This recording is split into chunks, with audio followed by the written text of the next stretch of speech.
বিসমিল্লাহির রহমানির রহিম। বরাবরের মতো আবারও চলে এলাম। আর সেই ক্ষেত্রে সামনে দেখতেই পারতেছেন স্বনামধন্য মিনারুল কবিরাজ তার ছোট্ট একটি আসনে তিনি একটি হাজির করবে।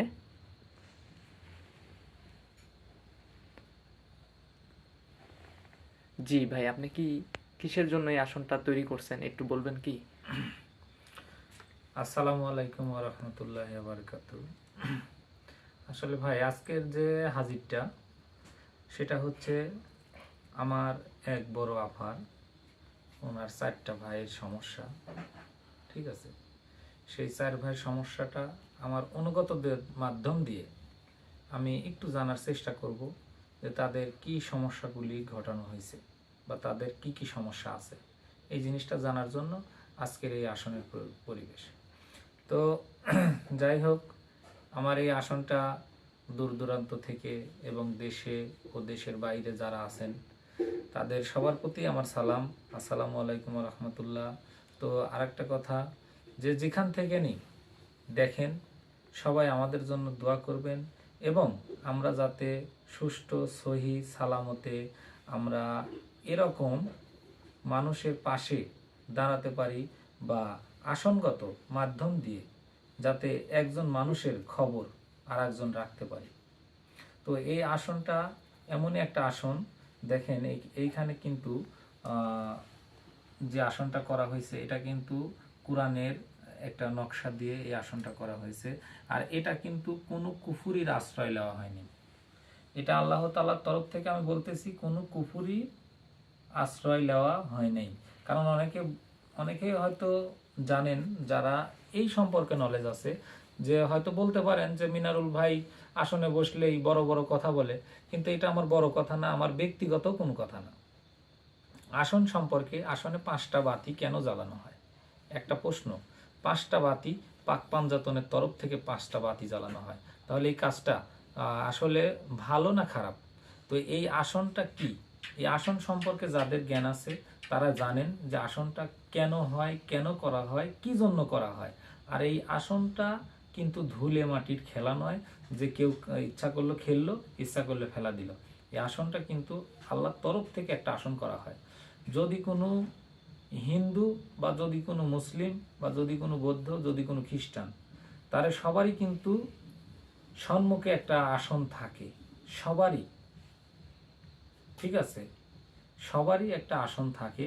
সে আসনটাকে হাজির নাজির যদি রেখে, যদি সেই আসনকে সেইভাবে ভক্তি সম্মান করা যায়, তাহলে আমার মনে হয় এই আসনটাকে সম্মান করলে কারোর অন্যায় হয় না। আসনটাকে সম্মান করলে, কারণ এটা আল্লাহর তরফ হইতে এই আসনটা, তাই আমার মনে হয় আল্লাহ তাআলাকে সম্মান করলে কোনোই সমস্যা হয় না। এটা আসনটা হলো একটা ওসিলা, মানে আসনটা একটা সম্মুখে শুধু ওসিলা স্বরূপ।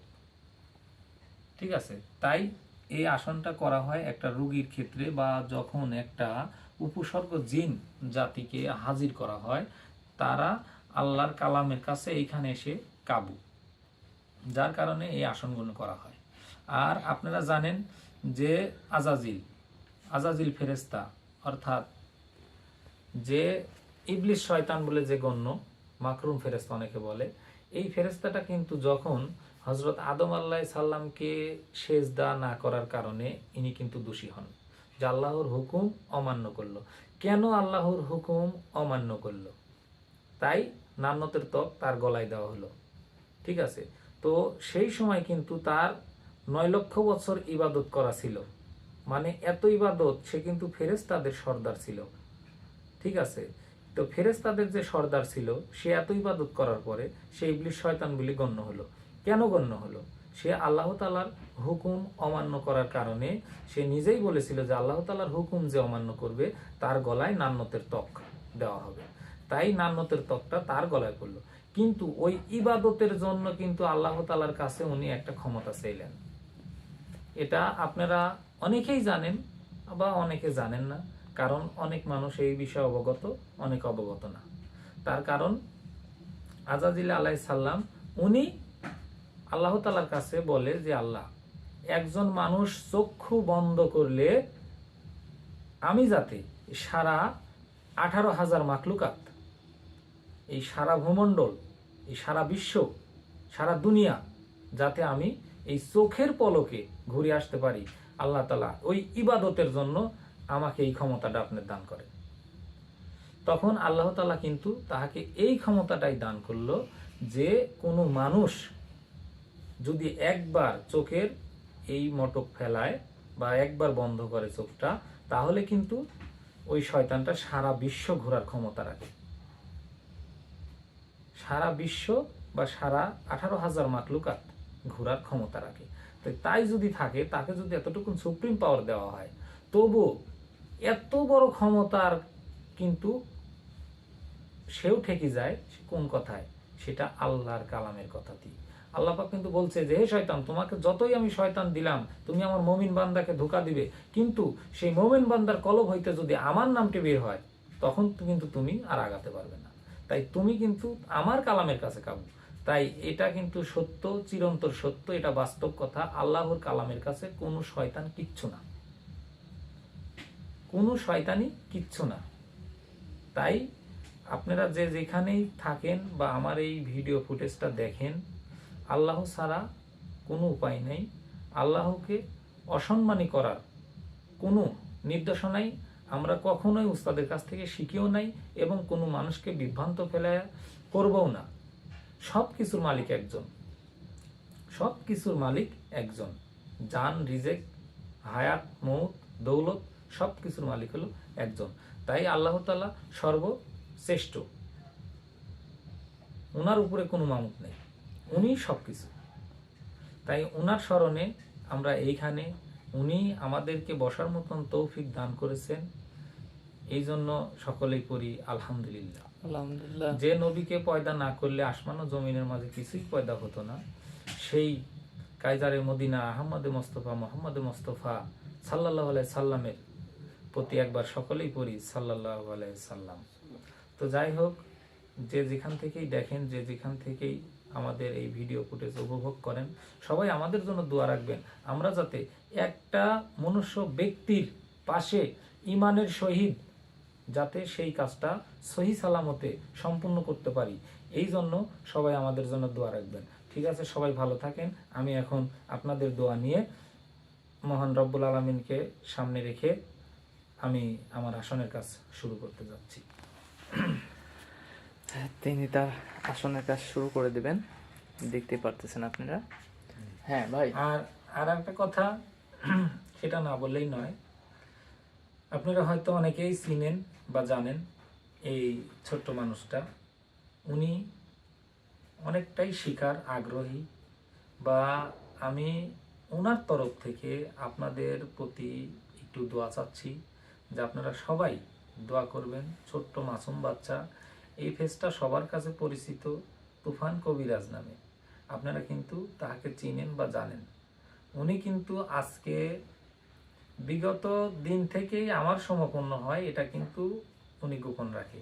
কারণ ওনার একটাই চাহিদা, ওনার কথা যে আমার উস্তাদের মুখ দিয়ে এইটা যাতে বের হয়, তবে আমি ধন্য। তো আসলেও এ কথাটা সত্য যে ওনার ভিতরে যে উস্তাদের একটা সমপূর্ণ জিনিস উনি রাখছে, এটাই চিরন্তর সত্য কথা। কারণ উনি নিজে না বলার কারণে, যদি উনি যে আমার মুখ দিয়ে বলাতে চাইছে আমি একটা ছোট মানুষ, তো সবাই আমার জন্য দোয়া করবেন, এবং উনি যাতে আমার সমপন্ন হইতে পারে বা আমার চাইতে তীক্ষ্ণ যাতে হইতে পারে, আমি দোয়া করি। এবং আল্লাহ তাআলা ওনাকে যেন সেরকম কিছু বিদ্যা দান করে, এবং আমার চাইতে সততা ওনার যেন বেশি হয়, এই দোয়া আপনাদের সবার কাছ থেকে আমি চেয়ে নিচ্ছি। সকলেই এই দোয়াটা করবেন ইনশাল্লাহ। ঠিক আছে, যাও।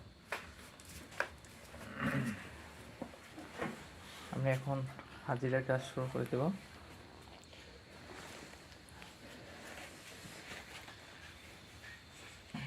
আজকের যে আসনটা আমি করেছি, এটা কিন্তু বলেছি যে আমার এক আফা অনেক কষ্টতে একই বিনিময়ে উনি কিন্তু ওনার 4টা ভাইয়ের জন্য আমাকে রিকোয়েস্ট করে যে আমার ভাইদের পরিস্থিতি খুব খারাপ ভাই, তাই আপনি যদি একটু দয়া করে দেখে দেন। তে আসলে দেখার তো আমার শক্তি নেই, দেখার কোনো ক্ষমতা নেই, আমি একজন সাধারণ মানুষ। আপনারা যদি দোয়া করেন, আপনাদের দোয়ায় ইনশাল্লাহ আমি চেষ্টা করব সেইটুকুন কাজ করার। এই দিকে বসো। আমি আজকে আমার একটা অনুগত জিন রমজানের উপর আমি ইনশাল্লাহ আনার চেষ্টা করব। তো আমার অনুগত জিনদের মাধ্যম দিয়ে আমি চেষ্টা করব যে আমার এই আপার ভাইয়ের কি সমস্যাগুলি। তো আপনারা হয়তো বলতে পারেন যে নাম কেন বলে না, কিন্তু আসলে দেখেন, যদি একজন ব্যক্তির নাম বলা হয় তা তার কিন্তু সমাজ একটা মান আছে বা দাম আছে। এটা আপনারা অবশ্যই, যে ব্যক্তি সে বুঝতেছে যে কার জন্য কি হয়, তো সবার কাছে আমি দোয়া চাই নেব, সবাই ওদের জন্য একটু দোয়া করবেন, ওদের জন্য একটু দোয়া করবেন, যাতে ওনারা যে সমস্যা ভুগতেছে এই সমস্যাটা যাতে সমাধান হয়। ঠিক আছে ভাই? আলহামদুলিল্লাহ, ওযু করছো? ঠিক আছে। হ্যাঁ, আচ্ছা ঠিক আছে। তিনি তার কাজ শুরু করে দিচ্ছে। আর আমাকে অনেকেই চিনেন না, আমি সেই ছোট্ট রমজান, আর আপনাদের ভালোবাসার একান্ত ব্যক্তিগত মানুষ। আর ইনশাল্লাহ যারা যে কোনো পরিস্থিতি থাকেন, আমার বড় ভাই মিনারুল কবিরাজ আছে, ইনশাল্লাহ হেল্প হবে আর হেল্প করব। আর সেক্ষেত্রে তিনি নির্ধারিত রীতিনীতি সাথে কাজ চালিয়ে যাবে তার আসন কাজের মধ্য দিয়ে। সবাইকে আসসালামু আলাইকুম। জি ভাই, আপনি শুরু করুন।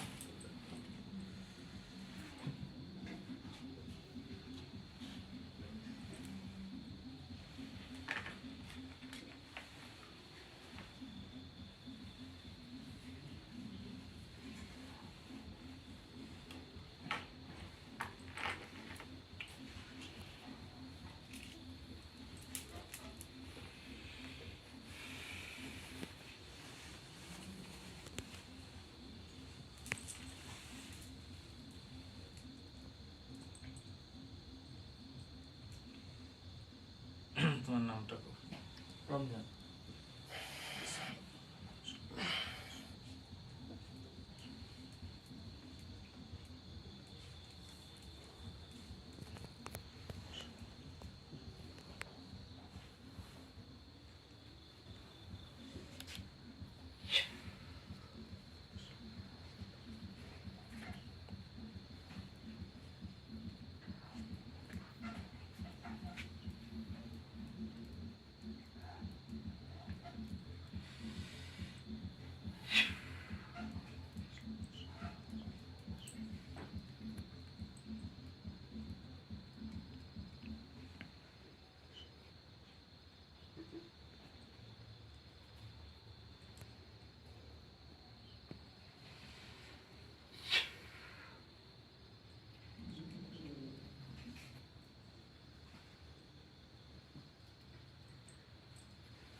আপনি যদি আসনে আসেন, আসনের কার্যকলাপ আশা করি এই শিক্ষাটা আপনার আছে, আসনের কার্যকলাপটা করেন। আসসালামু আলাইকুম ওয়া রাহমাতুল্লাহ। ওয়ালাইকুম আসসালাম ওয়া রাহমাতুল্লাহি ওয়া বারাকাতুহু। কেন আপনি আমাকে আহ্বান করছেন হুজুর? হ্যাঁ, আমি এই জন্য আপনাকে আহ্বান করছি, আপনার কাছে কিছু আমার কথা আছে। আমি, আপনি জানেন যে যে রোগীগুলো নিয়ে আমি সমস্যার মধ্যে থাকি, সেই সব রোগীগুলো নিয়ে কিন্তু আমার আসন করতে হয়। আর আসনের মধ্যে আপনি দিয়ে আমার যে 5 জন ব্যক্তি আছেন, এদের মধ্যে কিন্তু আপনি একজন শ্রেষ্ঠ। তাই আজকে আপনাকে আমি আপনার সমপন্ন হয়েছি, কারণ আমার আফাটা খুব সমস্যার মধ্যে আছে। ওনার সমস্যাটা খালি না, ওনার ভাইদের প্রতি খুব সমস্যা, যার কারণে উনি নিজে সমপন্ন হয়েছেন তার ভাইদের কথা আমার কাছে বলতে।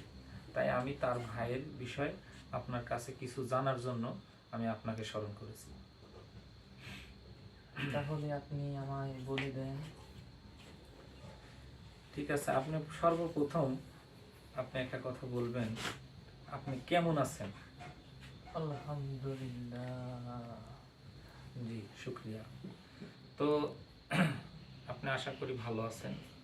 তো প্রথম অত কথা, আপনি একটা কথা বলেন, সেটা হচ্ছে আমার এই আফার বড় ভাই, বড় ভাইটার কি সমস্যা, এই প্রবলেমটুকু একটু দয়া করে যদি বলেন, আমি হয়তো সবার সামনে একটু বলতে পারবো।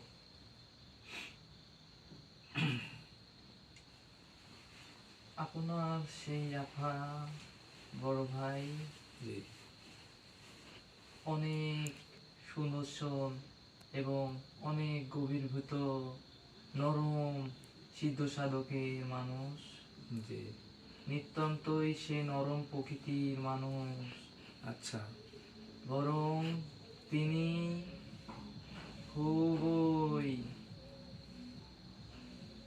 নরম সরম হুম মানুষ। আচ্ছা আচ্ছা, অর্থাৎ উনি খুব নরম ভালো মানুষ নাকি? অত্যন্তই ভালো মানুষ। আচ্ছা আচ্ছা, তো আমার প্রশ্ন এখানে আপনার কাছে, যে উনি ভালো মানুষ, তাহলে ওনার এত বিপদ আপদ কেন? ওনার কি সমস্যা? ওনার বিপদ আপদ মানুষের কুচক্রে হয়ে আছে, এটা দেখার অনুভূতি আপনার মধ্যেই রয়েছে হুজুর। আপনি এটা প্রতিফলিত করবেন ইনশাআল্লাহ। ইনশাআল্লাহ, শুক্রিয়া। তো ওনার মানুষের দোষ করা রয়েছে, হ্যাঁ, মানুষের সমস্যাগুলি আছে, এই জন্য উনি এই সমস্যাগুলো ভুগতেছে।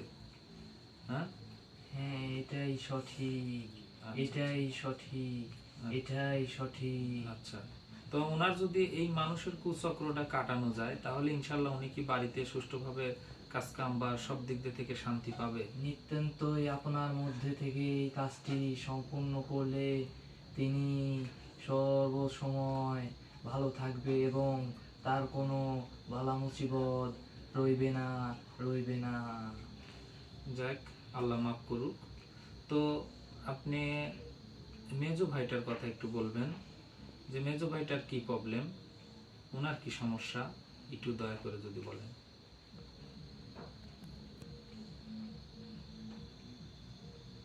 ওনার কি সমস্যাটা? হুজুর, সেই ছেলেটার সমস্যা অত্যন্তই, সে অনেক লাজুকীয় এবং লজ্জাশরমিত হতে গেছে, একটি নরম সরম সেও মানুষ, কিন্তু সেও চক্রের প্রতিফলতা আছে, কিন্তু সেই ভেদটা আপনার মধ্যে থেকেই পাওয়া যাবে, কেননা সেই দিকটা আপনি লক্ষ্য করতে পারছেন। সেই কথাটা আমি আপনাকে বলতেছি যে তার খুবই লাজুক। আচ্ছা, উনি খুব লাজুক মনের মানুষ, ওনার কথাবার্তা অন্যের কাছে বলতে পারে না, এটা ঠিক আছে। আচ্ছা, তো উনিও মানুষের কুচক্রে আছে? হ্যাঁ, আচ্ছা, এমনি তো কোনো উপসর্গ বাতাসি জিনের কোনো কুচক্রে নাই? ছিল, ওটা তো আপনি কেটে দিয়েছেন আচ্ছা হুজুর। আচ্ছা, ওটা কেটে দিয়েছি। আচ্ছা, আর একটা কথা, যে ভাইটার বিয়ে হচ্ছে না, বা এই বিয়েটা বিষয় নিয়ে কি কি মতামত, এই ভাইটার কথা একটু যদি দয়া করে বলেন। এটা তো আপনি এর আগেও আসনে তুলেছেন, কেন জি, আমাকে জি। আবার আহ্বান করছেন? জি, আমি আসনে তুলেছি, সেদিন তো আপনি ছিলেন না, সেদিন আরেকজন ছিল। উনি এখন আমার সাথে বেয়াদবি করুক আর যেভাবেই হোক, উনি কিছু কথাবার্তা আমার কাছে লুকায় গেছে, যার কারণে আমার মনে খটকা। এই জন্য আমি আপনার সমাপন্ন হয়েছে আজকে, যে এদের মধ্যে সর্বোচ্চ সচেতন এবং ভদ্র আপনি, তাই আপনার সমাপন্ন হয়েছি সঠিকভাবে নির্ণয় করার জন্য। আপনি একটু যদি দয়া করে বলেন। আমি তো আপনাকে বলে দিয়েছি। জি, কি সমস্যাটা বলে, ওনার বিয়েটা কি হবে না হবে বিয়েটা না? হবে, কিন্তু এখানে একটু চক্র আছে, জি। এটা আপনি কাটিয়ে দিবেন এবং এটা আপনি পারেন কাটতে এবং আপনি বিয়ে দিতে পারেন। আর মানুষের অতীতের কথা আমায় আহ্বান করছেন তার মনের গভীরের কথা। সেও খুবই লাজুক। আচ্ছা, সেও খুবই লাজুক, লজ্জা। ওনার বিয়ের কথা কি ওনার মুখ দিয়ে বলতে পারে না? না, সেটা কখনোই প্রকাশিত করেননি এবং বলবে না। আচ্ছা আচ্ছা আচ্ছা, মানে ওনার নিজের বিয়ের কথা কারোর কাছে বলবেও না, কিন্তু আসলে বিয়ের বয়সটা তার অলরেডি হয়ে গেছে। তো খুব লাজুক, উনি বলতে পারে না। ঠিক আছে, এটাই উনি বোঝাচ্ছে আর কি। আচ্ছা, ছোট ভাইটার কথা একটু বলেন। ছোট ভাইটার বিষয়টা কি?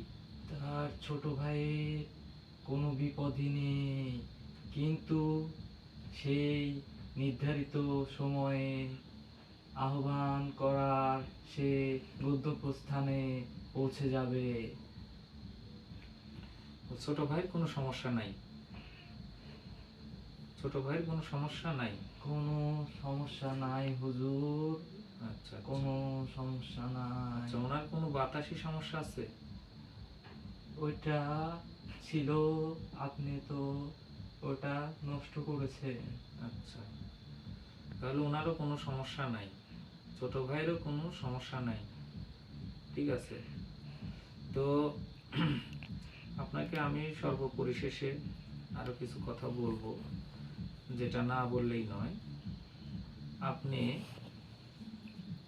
একটা কথা বলবেন, সেটা হচ্ছে এই ফ্যামিলির প্রতি, হ্যাঁ, যাতে আর কোনো কেউ কিছু না করতে পারে, এরকম কি কাজটা আমি যদি তার মাধ্যমে করে দেই, যে এই কাজটা করে দিলে আর ওনার ফ্যামিলির উপর কোনো ক্ষতি বা কোনো মানুষের কুচক্র থাকবে না, এটা আপনি একটু আমাকে বাতাবেন।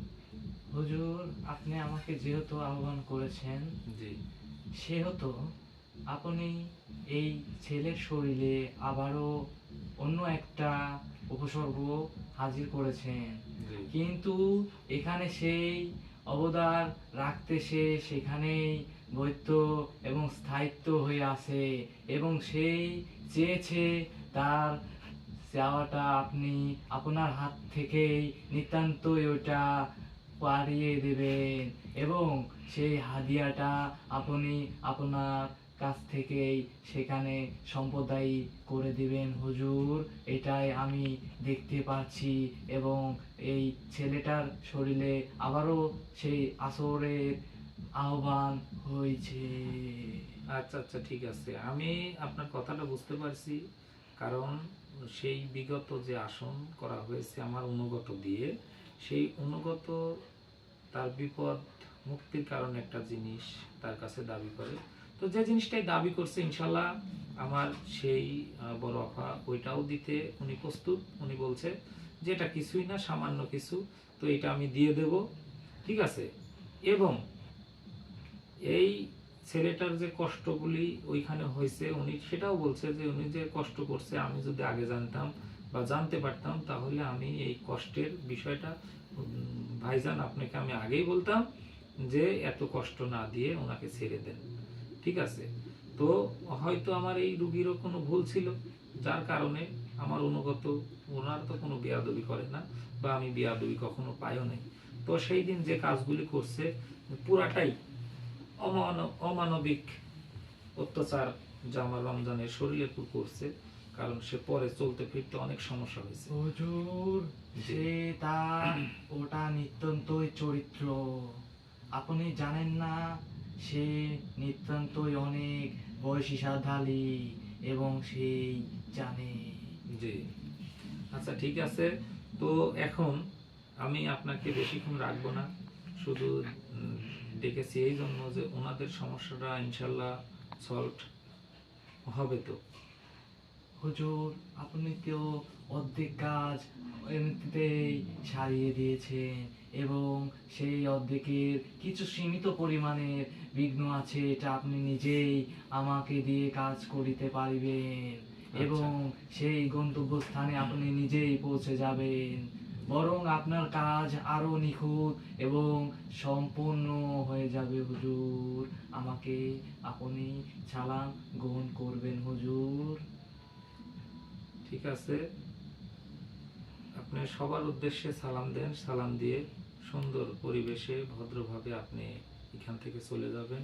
আমি চেষ্টা করব, আমার সাধ্য অনুসারে চেষ্টা করব ওনাদের পাশে থাকা, এবং ওনাদের যে মানসিক যে সমস্যা, যে ক্ষয়ক্ষতিগুলো যারা করেছে, তারা কারা করেছে এটা আমি আপনার সাথে জানতে চাবো না। তার কারণ এটা কারোর জানা না থাকলে আমার জানা আছে। কারণ যেই ক্ষতি করুক ওনারা কখনোই তার নামটা বলেন না, যেই ক্ষতি করুক এই নামটা কখনোই বলেন না। তাই আমি এই প্রশ্নটা করব না, কারণ আমি কিন্তু কিছুটা জানি।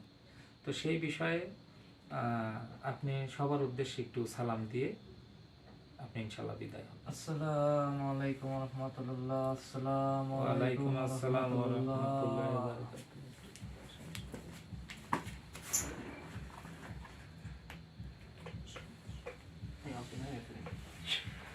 একটু দাঁতে লাগছে। কত টাকা হবে রমজান? হ্যাঁ ভাই।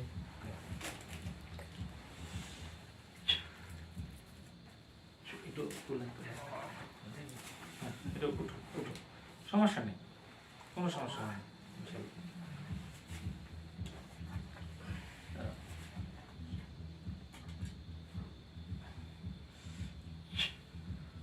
ঠিক আছে। তো আজকে যাই হোক, এতক্ষণ যারা আমাদের সাথে আছেন এবং আমাদের এই ভিডিও ফুটেজ দেখবেন, যারা দেখেননি তারা সবাইকেই আমি অনুরোধ করব, সবাই আমাদের সবার জন্য দোয়া করবেন। ইনশাল্লাহ আমরা যাতে ভালো থাকি, সুস্থ থাকি। এবং আমার একটা মনের কথা, সেটা আমি সব সময় আল্লাহ তাআলার কাছে এই কামই করি, যেন আল্লাহ তাআলা আমার এই ভিডিও ফুটেজ যারা দেখে এবং যারা দেখে না তারাও যেন সুস্থ থাকেন, ভালো থাকেন। আল্লাহ তাআলা যেন কোনো বালা মুসিবত না দেয়, ওনার বালা মুসিবত থেকে যাতে আল্লাহ তাআলা হেফাজত করেন। এই বলে আজকের আমার আসনের কাজ সমাপ্তি করতেছি। সবাই ভালো থাকেন, সুস্থ থাকেন এবং আমাদের জন্য সবাই দোয়া করবেন। আসসালামু আলাইকুম ওয়া রাহমাতুল্লাহি ওয়া বারাকাতুহু।